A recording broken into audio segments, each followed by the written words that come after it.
Hello and welcome to the next part of terminology. Up to 15 terminology we have discussed so far. अब तक हमने 15 terminology जो शब्द थे उसके मीनिंग समझे थे. आगे हम और दो और 15 हैं वो इस भाग में समझने वाले हैं और बाकी के लास्ट भाग में हम समझेंगे. इस भाग में हम समझेंगे कि what is receipt. Right, receipt मतलब to receive something. Right, receipt मतलब टू रिसीव समथिंग. तो क्या मिलता है? तो when amount is received, when amount means money, amount means money is received for what? Due to business transactions, मतलब धंधा का जो व्यवहार है उस ट्रांजेक्शन्स के या इवेंट से, कोई भी इवेंट हो और आपको पैसा मिलता है, it's your receipt. So when amount is received due to business transactions और इवेंट, तो कई बार सेल्स का पैसा मिलता है, कई बार सेल ऑफ असेट्स का पैसा मिलता है, कई बार आपका गेन होता है तभी पैसा मिलता है, आपने इन्वेस्टमेंट बेच दिए उसके पैसे मिलते हैं. राइट, तो ऐसे ही सब बेच करके जो आने वाला पैसा होता है उसको बोलते हैं receipt. It is called receipt. तो receipt of two types, capital receipts and revenue receipts. तो पहले रेवेन्यू रिसिप्ट्स देख लेते हैं, बाद में कैपिटल रिसिप्ट्स देख लेंगे. Right, revenue receipts means when you any transactions or when you sell a your ordinary stock. Right, revenue receipts कब होता है? जब नॉर्मली आपका सेल्स होता है, when you sell something.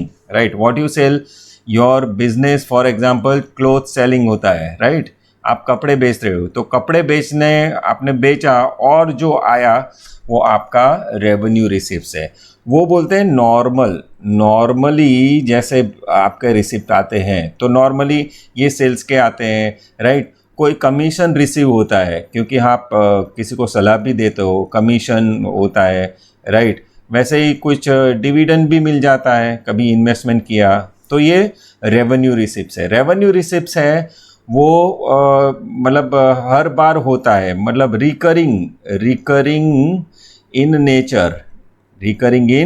Nature, मतलब बार बार ऐसा होता है. सेल्स आपका बार बार होता है, कमीशन जब भी आप ऑर्डर देते हैं और बीच में रोल प्ले करते हैं तो मिलता है. डिविडेंड जब इन्वेस्टमेंट करते हैं तो क्वार्टरली या 6 मंथली या ईयरली मिलता है. तो ऐसा जो मिलता है उसको रेवेन्यू रिसिप्ट बोलते हैं. और कैपिटल रिसिप्ट्स कब बोलते हैं? जब कैपिटल असेट्स बेचने से आपको मिलता है. कैपिटल असेट्स मतलब फॉर एग्जांपल आपने सेल ऑफ फर्नीचर किया. राइट, सेल ऑफ फर्नीचर किया तो फर्नीचर आपका तो बिजनेस क्या है? क्लोथ्स का है. राइट, आपका बिजनेस क्या है? क्लोथ्स का है. लेकिन फर्नीचर क्या होगा? आपके लिए असेट्स होगा. तो सेल ऑफ फर्नीचर, उसके लिए कुछ आपको मिल गया और प्लांट आपने बेच दिया या आपकी शॉप बेच दी. राइट, तो ये आपका कैपिटल रिसिप्ट होगा. Whether it is A capital receipt, whether it is a revenue receipt, कैसे डिसाइड होता है? आपका जो बिजनेस, मेन बिजनेस है उस पे ध्यान होना चाहिए. फॉर एग्जाम्पल, आप अगर फर्नीचर बेचने वाले, तो आपने अगर फर्नीचर बेचा है तो ये आपका रेवेन्यू रिसिप्ट होगा क्योंकि फर्नीचर बेचना आपका बिजनेस है. फर्नीचर बेचना क्या होता है? आपका बिजनेस है, इसलिए उसको रेवेन्यू रिसिप्ट बोलते हैं. लेकिन आपका फर्नीचर का बिजनेस है और ये आपकी शॉप बेच रहे हो तो आपका कैपिटल रिसिप्ट होगा. आपका क्लोथ्स बेचने का बिजनेस हो और क्लोथ्स बेचते हो तो वो रेवेन्यू रिसिप्ट होगा. लेकिन आप फर्नीचर बेचते हो, एसेट्स बेचते हो, आपका टेबल बेचते हो और ऐसा कोई इनकम आता है, रिसिप्ट आता है, उसको क्या बोलते हैं? कैपिटल रिसिप्ट बोलते हैं. जो रेवेन्यू रिसिप्ट्स है वो प्रॉफिट एंड लॉस अकाउंट में जाएगा और ये होगा plus minus in balance sheet होगा. ये माइनस होगा बैलेंस शीट में. राइट, तो ये जो एसेट्स घट जाएगी आपकी और पैसा मिल जाएगा. राइट, तो ये माइनस फ्रॉम बैलेंस शीट होगा. ये इनकम की और रेवेन्यू गिना जाएगा. I hope you understood this concept. So ये कैपिटल रिसिप्ट्स और रेवेन्यू रिसिप्ट्स हमने ऑलरेडी समझ चुके हैं। नाउ सिमिलरली सेम वे जैसा आपका रिसिप्ट है वैसा आपका पेमेंट भी होता है। तो amount paid due to consequences of business transactions के लिए आपने कुछ अमाउंट पेड की है तो वो पेमेंट्स बोला जाता है, उसको पेमेंट्स बोला जाता है, पेमेंट्स, राइट। तो अमाउंट पेड क्या होता है? पेमेंट्स। किसके लिए? कि आपके बिजनेस ट्रांजेक्शन के लिए, आपका जो घर का खर्चा चलाने के लिए करते हैं तो वो पेमेंट्स नहीं आएगा, वो बोलेंगे ड्राइंग, बोलेंगे क्या बोलेंगे? ड्राइंग, उसको उपाड़ बोलेंगे, राइट, ये नहीं बोलेंगे। तो जो बिजनेस ट्रांजेक्शन्स का जो होता है, मतलब बिजनेस का बिजनेस ट्रांजेक्शन्स होता है और कोई अमाउंट आप पे करते हो, अमाउंट रुपीस पे करते हो तो उसको पेमेंट बोला जाएगा। Capital expenditure and revenue expenditure. Capital expenditure means आप मान लो कि परचेज ऑफ, वो विरुद्ध है उसके, परचेज ऑफ कोई भी असेट्स कर लो, राइट, परचेज ऑफ असेट्स कर लो, परचेज ऑफ एनी इन्वेस्टमेंट्स कर लो, राइट, और आप इन्वेस्टमेंट्स इन एनी प्रोजेक्ट्स ले लो, कोई भी आपका नया प्रोजेक्ट स्टार्ट हुआ तो उसका जो खर्चा होगा, तो ये सब खर्चे के लिए आप जो अमाउंट दोगे, amount in rupees, it will consider as capital expenditure. And revenue expenditure जो रिकरिंग नेचर पे होता है, ये एसेट हर रोज नहीं खरीदते, राइट, इन्वेस्टमेंट हर रोज नहीं खरीदते, प्रोजेक्ट हर रोज नहीं डेवलप करते, राइट, लेकिन ये रेवेन्यू एक्सपेंडिचर है वो बारी बारी होता है। फॉर एग्जांपल गुड्स का परचेज होना बारी बारी होता है, सेल्स कमीशन देना बारी बारी होता है, राइट, तो पोस्टेज खर्च, राइट, पोस्टेज खर्च बारी बारी होता है, सैलरी देना होता है एम्प्लॉय को, राइट, तो salary is a revenue expenditure. I hope you understood this concept of capital expenditure and revenue expenditure. Capital expenditure होता है तो असेट्स आती है हमारे यहाँ, और रेवेन्यू एक्सपेंडिचर होता है तो वो एक्सपेंस होता है, और सॉरी हाँ या एक्सपेंस होता है, वो P&L profit and loss debit करते हैं हम, क्या करते हैं? डेबिट, और ये असेट्स में प्लस होता है, ये जो होता है असेट्स में प्लस होता है, ये पेमेंट कैपिटल एक्सपेंडिचर होता है या रेवेन्यू एक्सपेंडिचर होता है। जब जब और मौका मिलेगा तो ये बहुत आपको विस्तार से समझाया जाएगा। ये टर्म समझना, नेक्स्ट टर्म समझना बहुत ही इम्पोर्टेंट है, वो deferred revenue expenditure, also called a fictitious assets. Deferred revenue expenditure, देखो ये शब्द ही बताता है ये वन टाइप का कैसा है? रेवेन्यू एक्सपेंडिचर है, लेकिन वो डेफर्ड है, मतलब अलग है, डिफर है, डिफर जो होता है वो। तो ये डेफर्ड रेवेन्यू एक्सपेंडिचर क्या क्या होता है मैं बता देता हूँ आपको, राइट। तो उसको हमारा रेवेन्यू एक्सपेंडिचर होता है, लेकिन उसको बोलते हैं वो कैपिटल एक्सपेंडिचर बता देते हैं, राइट। तो मान लो कि आपका एक फार्म है, एक खेतर है, यहाँ एक खेतर है और ये खेतर खुला है और गाय बकरी भैंस सब आ जाते हैं, राइट। तो आप क्या करते हो, यहाँ एक जो वॉल खड़ी करते हो ताकि यहाँ की जो सब्जी है और यहाँ जो बकरियाँ हैं, राइट, ये बकरियाँ ये आके आपकी सब्जी ना खा जाए, राइट, इसलिए ये वॉल बना रहे हो। तो ये वॉल या वाड़ जो बोलते हैं ना, तार बनाते हो, राइट।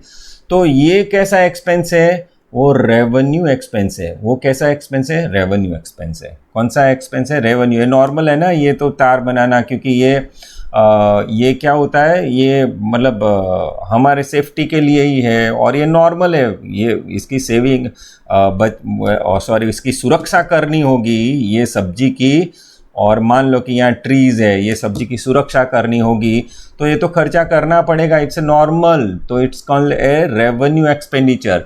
लेकिन यहाँ ये जो वाड़ की है आपने या कोई वॉल की है, उसकी यूटिलिटी हर बार आप अलग अलग वॉल करेंगे, हर साल अलग अलग वॉल करेंगे? नहीं, हर साल नहीं करेंगे। तो क्या करेंगे, ये एक ही बार करेंगे और मे बी ये 10 years तक रहेगा ये वॉल, राइट। कभी कभी गावड़ा पड़ जाता है इधर, कभी कभी तो अलग से उसकी ट्रीटमेंट करनी पड़ती है। तो वैसे ही जो एक्सपेंस होते हैं उसको डेफर्ड रेवेन्यू एक्सपेंडिचर कहते हैं। नेचर कौन सा है? नेचर रेवेन्यू एक्सपेंडिचर है, लेकिन उसको क्या करते हैं? कैपिटलाइज करते हैं। रेवेन्यू एक्सपेंडिचर कहाँ लिखते हैं? प्रॉफिट एंड लॉस अकाउंट में, लेकिन हम कहाँ लिखेंगे? बैलेंस शीट में लिखेंगे। जो ऐसे खर्च होते हैं उसको डेफर्ड रेवेन्यू एक्सपेंडिचर कहते हैं। सिमिलर एग्जाम्पल, हम जब शेयर इश्यू करते हैं, फॉर एग्जांपल कंपनी होती है, राइट। कंपनी शेयर इश्यू करती है ना, कंपनी कैपिटल कैसे वो कलेक्ट करती है? तो शेयर इश्यू करते हैं। तो शेयर इश्यू करने से ऐसे ही थोड़ा आ जाता है, उसका एक्सपेंसेस होते हैं ना शेयर इश्यू करने के, मुफ्त में थोड़ा आता है। वो सब एजेंट लगाने पड़ते हैं, वो फाइनेंस कंपनी को लगाना पड़ता है और बहुत सारे खर्चे होते हैं, वो फीस भी भरनी होती है। तो ये जो एक्सपेंस है ना, ये expense is a normal expense, right. But ये शेयर्स तो हमारे मतलब जब तक कंपनी चलेगी तब तक रहेगा। तो ये शेयर इश्यू का एक्सपेंडिचर हमारा लॉन्ग टाइम हो गया। इसका बेनिफिट हमको कब मिलेगा? कब कितना मिलेगा? लॉन्ग टाइम पे मिलेगा। तो इंस्टेड ऑफ इस considering as revenue expenditure, will consider as capital expenditure. ऐसे जो है वो डेफर्ड रेवेन्यू एक्सपेंडिचर है। वैसे ही थर्ड एग्जाम्पल मैं देना चाहता हूँ, वो है डिबेंचर डिस्काउंट अगर होता है तो, अभी नहीं अलाउड है, लेकिन डिबेंचर डिस्काउंट होता है वो, और डिबेंचर इश्यू का कोई कॉस्ट होता है वो, राइट। तो ऐसे ऐसे खर्चे होते हैं तो उसको क्या बोलते हैं? Deferred revenue expenditure. एक और एक्सपेंस आपको बता देता हूं ताकि आपको 100% पता चले कि मैं क्या कहना चाहता हूं। मान लो कि आईपीएल चल रही है, इंडियन प्रीमियर लीग, और आपको पता है आईपीएल में वीवो ने ऑलमोस्ट 2200 करोड़ रुपया उसके एडवर्टाइजमेंट में लगाया था। किसमें? 2200 करोड़ रुपया किसको दिया था? हमारी जो बीसीसीआई है, राइट, भारत की जो क्रिकेट खिलाने वाली जो संस्था है, उसको 2200 करोड़ दिया था। क्यों? कि जो सब प्लेयर है वहाँ के, और जो ये आईपीएल, वीवो आईपीएल बन जाए, राइट। तो ये एक्सपेंसेस, ये क्या है? Advertisement expenses. तो एडवर्टाइजमेंट एक्सपेंसेस क्या होता है? वो रेवेन्यू नेचर होता है। क्या होता है? Revenue nature. मतलब एडवर्टाइजमेंट तो हर साल करनी पड़ती है, राइट, एवरी ईयर। लेकिन यहाँ सोचिए, ये वीवो ने आईपीएल एक बार होस्ट कर दिया, मतलब एक बार उसका स्पॉन्सर बन गया, तो लोगों के दिमाग में ये सालों साल रहेगा वीवो आईपीएल। दो इट इज़ चाइनीज़ कंपनी, लेकिन एग्जाम्पल देने के लिए मैं बोल रहा हूँ, राइट। तो वीवो आईपीएल की जो इसको इम्पैक्ट मिलेगी, उन्होंने सोचा था कि 5 साल तक, 5 years, राइट, उसका वो बेनिफिट मिलेगा, उसका 2200 करोड़ का 5 साल तक मिलेगा। है कैसा खर्चा? ये रेवेन्यू एक्सपेंडिचर है। लेकिन वीवो क्या करेगी? वीवो कंपनी क्या करेगी? उसको गनेगी कैपिटल एक्सपेंडिचर। इसको कैपिटल एक्सपेंडिचर गनेगी, इसलिए इसको बोलते हैं डेफर्ड कैपिटल और रेवेन्यू एक्सपेंडिचर। तो ऐसे क्या होता है? पीएनएल डेबिट की जगह एसेट्स में प्लस करते हैं, लेकिन इसका कुछ रिटर्न नहीं आता है। You can not sell it, हम बेच नहीं सकते। फॉर एग्जाम्पल, ये शेयर इश्यू के एक्सपेंस की नेक्स्ट ईयर हमारी कंपनी बंद कर दी, तो चलो ये एक्सपेंस किया हुआ वापस दे दो, आ सकता है? नहीं आ सकता है। डिबेंचर डिस्काउंट वापस आ सकता है? नहीं आ सकता है। इश्यू कॉस्ट ऑफ डिबेंचर वापस आ सकता है? नहीं आ सकता है, राइट। ये खेत बेच दो, इसका वापस आ सकता है? नहीं आ सकता है। वो तो साथ में लग गया, मतलब लग गया। इसलिए उसको क्या बोलते हैं? Fictitious assets.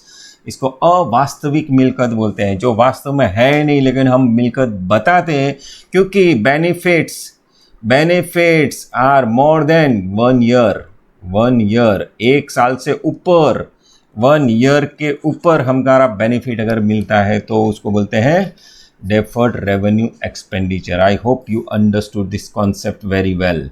So next हम प्रयास करते हैं दूसरा सीखने का, एक्सपेंस। तो एक्सपेंस का मतलब क्या होता है? The amount spent and the benefit is available to the respective years is an expense. Expense क्या बोलते हैं? जो कोई भी अमाउंट हमने स्पेंड की, राइट, मतलब पेमेंट किया किसी बेनिफिट के लिए, राइट, पर्टिकुलर ईयर में, वो उसको क्या बोलते हैं? एक्सपेंस बोलते हैं। तो ऐसे एक्सपेंस के उदाहरण कैसे हैं? For example salary to employee, right, हमको देना ही पड़ता है अमाउंट। एम्प्लॉय हमको क्या देते हैं?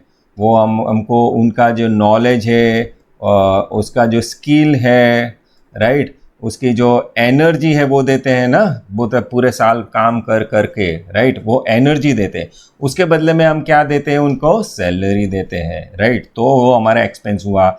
ऐसे ही पोस्टेज, टेलीग्राम, अभी रिचार्ज का जो बिल होता है, रिचार्ज का बिल, राइट, ये होता है, तो ये एक्सपेंस है। ऐसे ही एडवर्टाइजमेंट एक्सपेंसेस हो गया, राइट, एडवर्टाइजमेंट एक्सपेंसेस हो गया।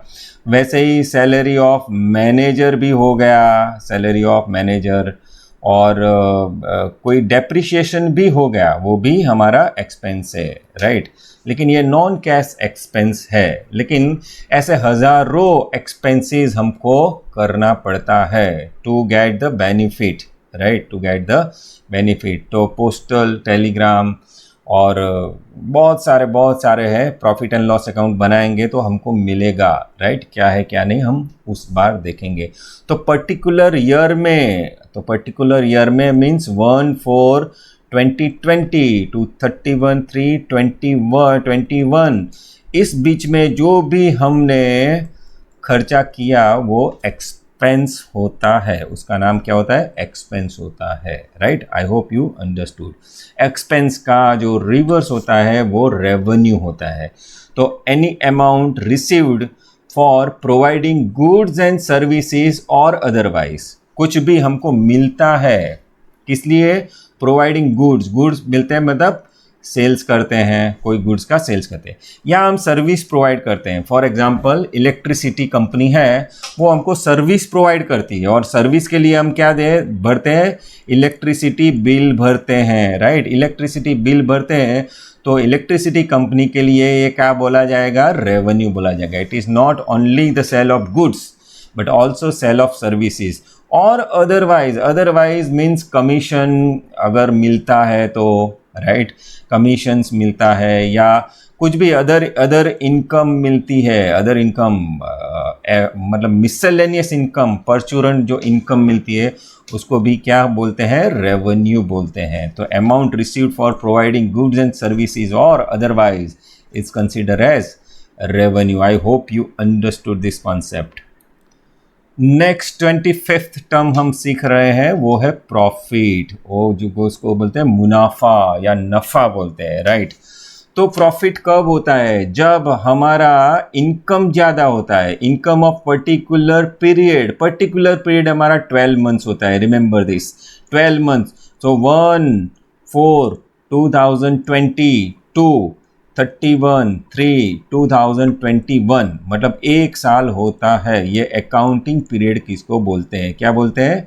Accounting period. तो अकाउंटिंग पीरियड का जो इनकम है और अकाउंटिंग पीरियड का जो एक्सपेंस है, अगर इनकम ज़्यादा हुई तो हमारा प्रॉफिट हुआ, राइट, हमारा प्रॉफिट हुआ।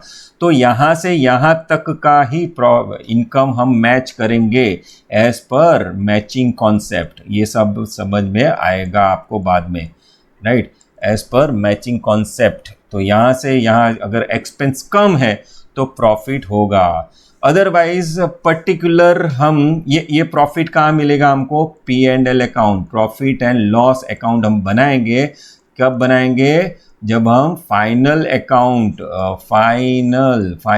अकाउंट बनाएंगे तब हमको ये पता चलेगा, right.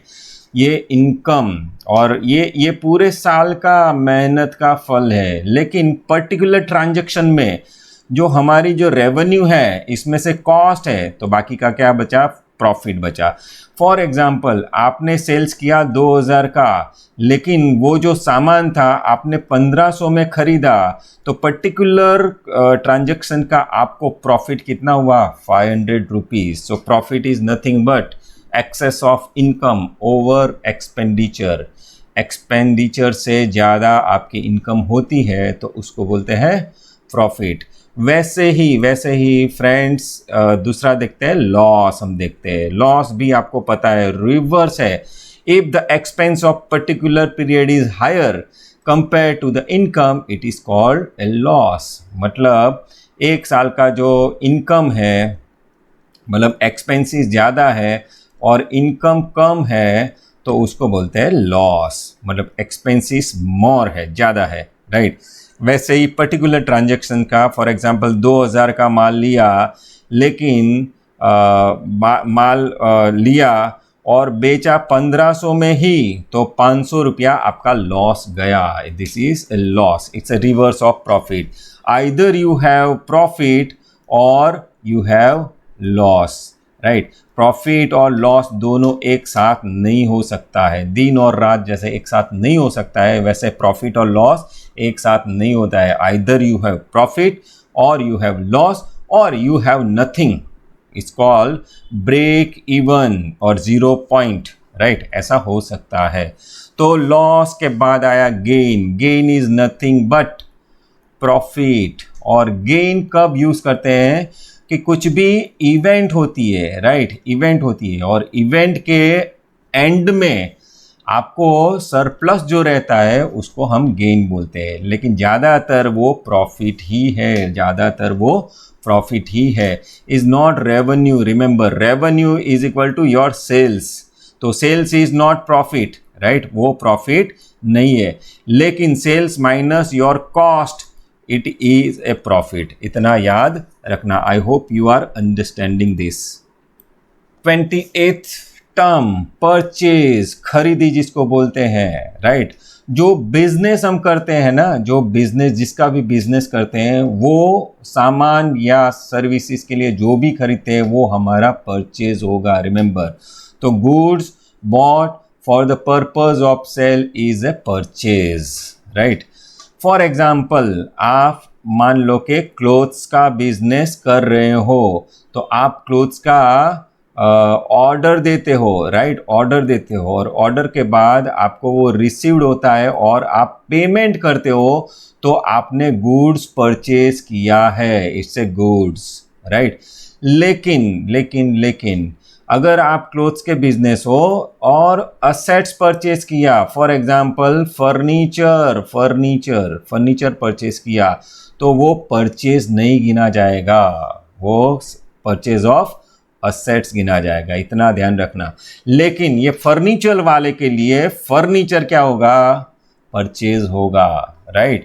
So goods bought for the purpose of sale means ordinary आपका बिजनेस क्या है उसके मुताबिक होता है। ये परचेज ऑफ गुड्स भी होता है, परचेज ऑफ वेरियस सर्विसेज भी हो सकता है। एंड सेल्स, आपको पता है कि जो ऑर्डिनरी बिजनेस, आप जो बिजनेस करते हो उसके लिए जो भी आप सेल करते हो उसको क्या बोलते हैं, सेल्स बोलते हैं। This is very easy to understand, right. तो ये मैं नहीं समझाऊंगा आपको समझ में आ गया होगा। नेक्स्ट 30 वाला, राइट। स्टॉक क्या बोलते हैं, स्टॉक। तो the goods remained unsold is called stock, right. जो सामान और माल सामान आपका बिका नहीं और रह गया उसको गुड और स्टॉक बोलते हैं, राइट। ऐसा नहीं होता है कि आपने जो परचेज किया ना वो सब सेल हो गया है, ऐसा होता है कभी नहीं होता है, वरना कोई दुकान भरी हुई रहती नहीं है, सब खाली रहती है, राइट। तो purchase is not equal to sale. लेकिन आप क्या करते हैं, और परचेज करते हैं और यहाँ सेल करने का ट्राई करते हैं। जो भी परचेज किया आपका सेल हो जाना चाहिए, लेकिन आपने परचेज किया लेकिन ये सेल नहीं हुआ तो ये रह गया, राइट। तो उसको बोलते हैं स्टॉक। और रिमेंबर, जो परचेज किया ना उसका ही स्टॉक हो सकता है, परचेज किया उसका ही स्टॉक हो सकता है। जो गुड्स बच गया, जो नहीं सोल्ड हुआ, उसको क्या बोलते हैं? स्टॉक बोलते हैं, राइट। ये स्टॉक 3 प्रकार के होते हैं फ्रेंड्स, राइट। ये स्टॉक कितने प्रकार के होते हैं? 3 प्रकार के। Stock of raw material, right, raw material ये किसके लिए है? जो प्रोडक्शन करते हैं उसके लिए। प्रोडक्शन करते हैं ना, जो मतलब कपड़े बनाते हैं, तो वो क्या लाते हैं? कॉटन लाते हैं। तो जो कॉटन आता है, जो रुई हम जो बोलते हैं, वो क्या बोलते हैं? रॉ मटेरियल बोलते हैं। बाद में आता है semi finished goods, semi finished goods, okay. और इसको वर्क इन प्रोग्रेस भी बोलते हैं, वर्क इन प्रोग्रेस। ये सेमी फिनिश गुड्स क्या है? आधा कर दिया, आधा नहीं किया है। फॉर एग्जांपल ये कॉटन होता है, राइट। आप कपड़े सिल के बनाते हैं मान लो, और ये कापड़ है, राइट। ये कॉटन है और ये कापड़ है, और कापड़ का स्टिचिंग करेंगे तब ये फिनिश गुड्स होगा। Raymond for example, finish goods तब बोलेंगे, राइट। फिनिश गुड्स तब बोलेंगे। तो ये कब होगा? जब आप स्टिचिंग कर देंगे, स्टिचिंग कर देंगे तब होगा, राइट। तो stock can be either of raw material, semi finish goods, it is work in progress, और फिनिश गुड्स, ऐसा हो सकता है। तीनों प्रकार के स्टॉक आपके हो सकते हैं, उसको बोलते हैं स्टॉक। पर जनरली हम जो हमारा फिनिश गुड्स है उसको क्या बोलते हैं? स्टॉक बोलते हैं। लेकिन ये भी हो सकता है, right? I hope you understood these things. Now next thing is debtors, right? Debtor समझने का थोड़ा easy है। जब हम कोई भी हमारा जो सामान है वो सेल करते हैं, सेल करते हैं मतलब बेचते हैं। कैसे बेचते हैं? ऑन क्रेडिट, मतलब अभी कैश नहीं मिलेगा, अभी कैश नहीं मिलेगा, लेकिन लेटर ऑन हमको मिलेगा। ऐसा जो अगर होता है तो वो हमारा जो क्रेडिट सेल हो गया। और क्रेडिट सेल जिसके हमने कर दिया है वो हमारा क्या बनेगा? डेटर्स बनेगा। तो हम इसकी डेफिनेशन पढ़ते हैं। When business sell goods on credit, मतलब मान लो कि आपकी ये पेड़ी है, राइट, आपकी कंपनी है, योर कंपनी मान लो, और एक कस्टमर आया, राइट, वो बोलता है कि मुझे 10,000 का सामान दो। आपने बोला कि यस सामान देता हूँ। कस्टमर बोला कि अभी मेरे पास नहीं है, मैं आपको 2 मंथ्स के बाद 10,000 दूंगा। तो बोले कि कोई बात नहीं, ले जाओ, हमको सेल करना है तो ले जाओ। तो when business sell goods on credit, तो ये ट्रांजेक्शन कैसा हुआ? क्रेडिट ट्रांजेक्शन हुआ, राइट। तो ये जो कस्टमर है हमारी कंपनी के लिए ये क्या बन गया? डेटर्स बन गया। क्या बन गया? डेटर्स। मतलब है मिस्टर एक्स, मिस्टर वाई और A B company for example, लेकिन ये सबको क्या बोलते हैं? डेटर्स बोलते हैं। We call it debtors. It's a current assets, हमारा असेट्स है, क्योंकि 2 मंथ्स के बाद हमारे पास उसके पैसे आने वाले हैं। वो पैसा ही है हमारा, वो व्यक्ति या वो कंपनी हमारा पैसा ही है, उसके लिए उसको बोलते हैं डेटर्स, राइट। वैसे ही आता है क्रेडिटर्स, तो रिवर्स होता है। हम मतलब योर कंपनी फॉर एग्जांपल, मान लो योर कंपनी इधर है, right, is buying from Reliance Jio, जो कभी जीने नहीं देते सबको, वो रिलायंस जियो के पास से आपने बोला भैया मुकेश भाई हमको 2 लाख का माल दे दो, अपना मोबाइल, राइट, और हम 3 महीने के बाद 3 मंथ्स के बाद आपको पैसा देंगे। तो रिलायंस वाले बोलेंगे कोई बात नहीं, चलो माल उठाओ इधर से, राइट, और आपने ले लिया। तो आपके लिए ये पर्सन क्या बनेगा? क्रेडिटर्स बनेगा। आपके लिए ये पर्सन क्या बनेगा? क्रेडिटर्स बनेगा। चलो अभी मीनिंग देख लेते हैं। Goods purchase on credit from a person or business is called a creditors. आप जिसके पास से खरीदते हो वो सब क्रेडिटर्स बोलते हैं। मतलब आपको जो सेल करता है और आप पैसे नहीं देते हो उसको क्या बोलते हैं? क्रेडिटर्स बोलते हैं। उसको ट्रेडर्स भी बोलते हैं, और जो डेटर्स होते हैं उसको कस्टमर भी बोलते हैं। अलग अलग टर्मिनोलॉजी है, जब आएगी आपको पता चल जाएगा। लेकिन 3 महीने के बाद आपको मुकेश अंबानी को इतना पैसा दे देना है, वरना आपकी दुकान बंद करवा देगा, ऐसा भी हो सकता है, राइट। तो उसको बोलते हैं creditors. So up to 34 the terms we have learned so far, and remaining we will learning in a next lecture. Thank you very much for attending this.